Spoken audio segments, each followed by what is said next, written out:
Dear daughter, I'm writing this late at night. The house is quiet. There's a lamp on in the corner. The old one, the one you used to switch on when the dark scared you. It still does something to me. That lamp, the way it makes the room feel safe. You are not small anymore. You are somewhere out there, in your own life. Your own version of a late night. And I've been sitting here trying to say everything I never knew how to say when you were standing right in front of me. I'm not writing this because I have all the answers. I'm writing this because there are things I learned too late, things I carried without knowing I was carrying them, and set down in your lap without meaning to. I'm writing this because I love you, and because loving you honestly means telling you some hard things. Most of what follows is about me. You were 9, maybe 10. You came home from school, sat at the kitchen table, and after a long silence you said, "I'm not good at anything." I told you that wasn't true. I listed your achievements. I named your talents, and I watched your face and could see that none of it was landing. Here is what I should have said. You don't have to be good at anything to deserve to be here. Your worthiness is not a score. It's not determined by your grades, your productivity, or whether the people around you are pleased with you. It was given to you the moment you were born. Nothing you do, and nothing you fail to do, will ever change that. I didn't say that because I hadn't learned it yet. I was still earning my own worthiness, still trying to prove to my mother, to my work, to myself, that I deserved to take up space. So when you came to me uncertain and afraid, I gave you what I had, the language of achievement, of trying harder, of doing more. That was my failure, not yours. The voice that says you have to earn your place was learned, probably from me. It is old and tired, and it has been wrong for generations. You are not a draft that needs revising before it can be loved. You are already the thing.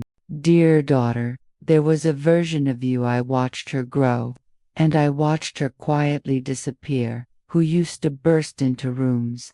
When you were very young, you would walk in somewhere and simply fill it, not loudly. You arrived, and the room knew you were there. Somewhere along the way, you learned to make yourself smaller. I think I taught you that, not in words, in the way I read a room before I entered it, the way I checked moods like weather reports and adjusted accordingly, the way I went quiet when someone around me was unhappy, as if my stillness might fix it. Children learn not from what we say, but from what we do with our bodies and our faces and the weight we carry and pretend we're not carrying.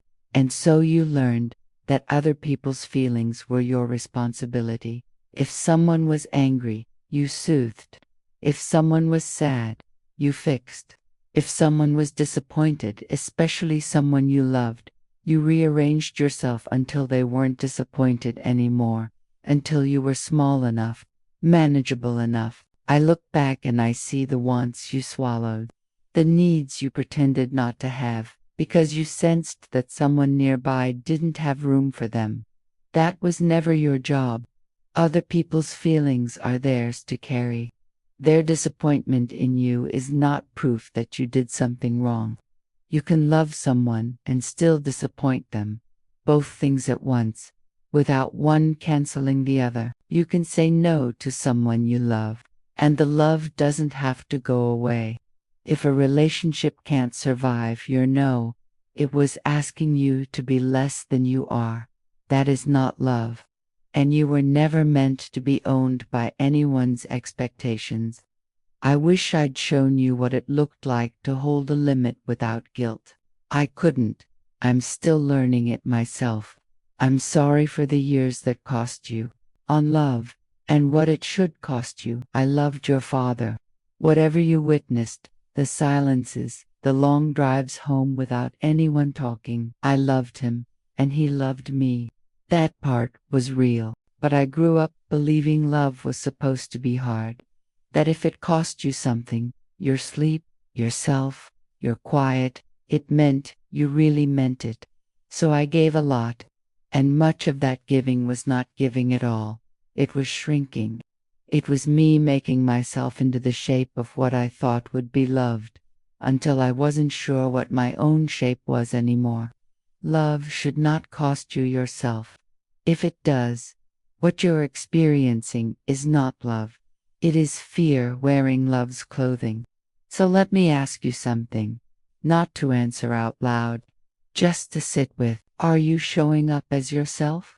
Or have you learned the shape of this person's expectations and quietly made yourself into that shape? Is there a version of you, the one who exists alone, late at night, when you're not performing anything for anyone, who feels unseen? Because that version is the real one, and she deserves to be in the room.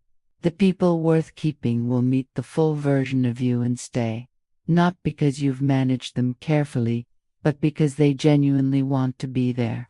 You're allowed to want that, not almost that. The real thing, on failure, and what it actually means when you were young. I tried to protect you from failure.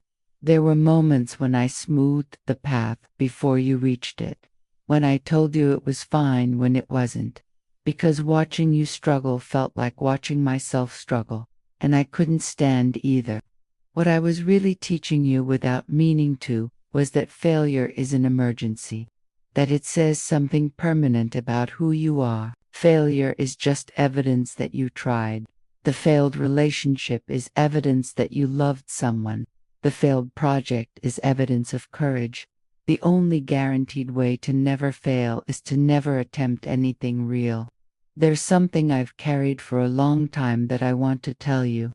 When you were a teenager, and we were fighting often, I stopped trying to reach you. I kept doing the tasks, the school pickup, the dinners, the logistics of a shared life. But I stopped pushing through the wall that teenagers build. I stopped looking for the person on the other side of it. I told myself you needed space. The fuller truth is that I needed distance from the pain of feeling like I'd already lost you before I was ready. I think you felt that, and I think some part of you filed it away as evidence that you were too much, too difficult, too exhausting to love all the way through. You were not those things. I was limited. That's a meaningful difference, and I should have been the one to hold it. I'm sorry I let you carry that instead. What I hope for you, you are allowed to be uncertain. Real uncertainty. The kind that doesn't resolve quickly, the kind that makes you change your mind and then change it again, is not weakness. It's a sign you're paying attention. You are allowed to take up space, not just physical space, though that too. Your body is not an apology. Walk into the room, say the thing, occupy the space that was always yours. You are allowed to feel what you feel. The grief without a clean reason, the anger under the surface you show people. And when you are struggling, go tell someone, a friend, a therapist, someone who can sit with you in it. You do not have to hold difficult things alone. You are allowed to set down the patterns that were handed to you.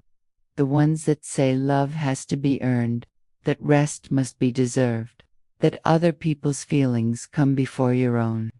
These patterns came from me, and from my mother, and from hers. They were passed along like heirlooms, except they aren't beautiful. They're just heavy. You can set them down. That is not betrayal. It is exactly what is supposed to happen. One day you may need to take care of me. The reversal will feel strange. It will probably bring things to the surface between us that have never been spoken. Here is what I want you to know now, before we get there. You don't have to be perfect at it. Whatever you can give, I'll receive with gratitude. Whatever you can't, I release you from it now. Your limits are not failures. They were always reasonable. If you are raising children, they are watching you the way you watched me.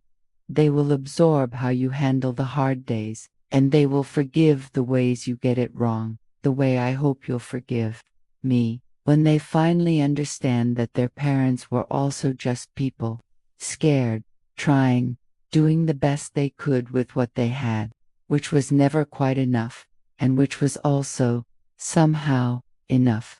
I see you. I see the effort you make that no one names, the way you hold things together without asking for credit. The 3 a.m. doubt. The days when everything feels like too much, and you're not sure why. The quiet courage it takes to just keep going when going doesn't feel brave. When it just feels like putting one foot down and then the other. I see the ways you are already different from me, the places where you've broken something I couldn't. I've watched you and thought, she knows something I never learned.